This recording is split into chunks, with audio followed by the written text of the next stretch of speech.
ఇంతగా వైరల్ అవ్వడానికి ఈ రెసిపీలో ఏముందబ్బా అని అయితే స్టార్ట్ చేశాను. బట్ తిన్న తర్వాతే తెలిసింది ఎంత బాగుందో.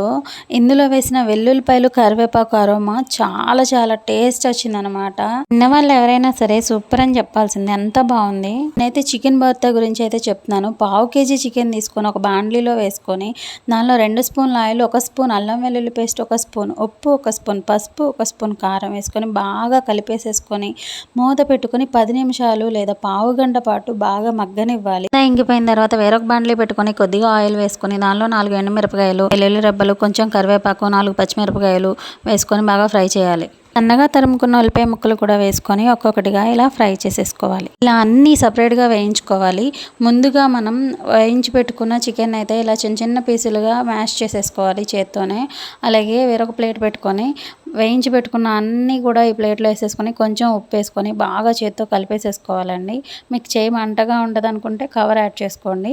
అలాగే ఆ చికెన్ని కూడా వేసేసుకొని బాగా కలిపేసుకోవాలి. అలాగే ఉల్లిపాయ ముక్కలు, కొంచెం కొత్తిమీర, హాఫ్ లెమన్ కూడా పిండేసేసుకొని బాగా కలిపేసేసుకోవాలి. తర్వాత పెద్ద పెద్ద ముద్దలుగా అయితే చేయాలి. నాకు మొత్తం ప్రాసెస్ మీద చాలా డిఫికల్ట్గా అనిపించింది ఇది. ఆ పెద్ద పెద్ద ముద్దలు అయితే అస్సలు రాలేదు. బట్ ఎలాగోలా ట్రై చేశాను. అలా ఫెయిల్ చేసిన తర్వాత ఒక సక్సెస్ వచ్చిందనమాట. అంటే ముద్దలు బాగానే వచ్చాయి. ఇంకా ఫైనల్గా ఈటింగ్ టైం. అలా అన్నంలో అలా చికెన్ మొత్తం ముద్ద పెట్టుకొని తింటూ ఉంటాయి. ఎంత కమ్మగా ఉందో, మీరైతే ట్రై చేసేయండి.